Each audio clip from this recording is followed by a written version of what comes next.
விடுதலை மாதிரி படங்களோ இல்ல வந்து ஒரு வாழையோ இல்ல சோ மெனி அதர் ஃபிலிம்ஸ் தங்கலானோ ஒரு ஒரு ஒரு certain issue certain problem societal இஷ்யூஸை பத்தி பேசுறப்போ அது வந்து ஆப்ரேஷன் படம் அப்படின்னு சொல்லி ஒரு பாக்ஸ்குள்ள வைக்கிறாங்க.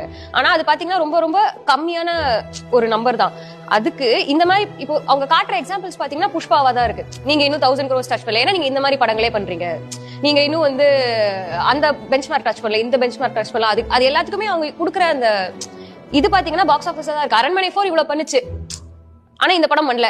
அப்ப அதுதானே நம்ம பண்ணணும். அது பாக்ஸ் ஆஃபீஸ் வந்து ஒரு டூல் மாதிரி ஆயிடுச்சு. பட் இன்ட்ரெஸ்டிங்லி தமிழ் சினிமாவை பொறுத்த வரைக்கும் ஹிஸ்டாரிக்கலாவே நம்மளுக்கும் பாலிடிக்ஸ் நான் சொல்றது வெறும் வாக்கு அரசியல் மட்டும் சொல்லல, சமுதாயமாவே பாத்தீங்கன்னா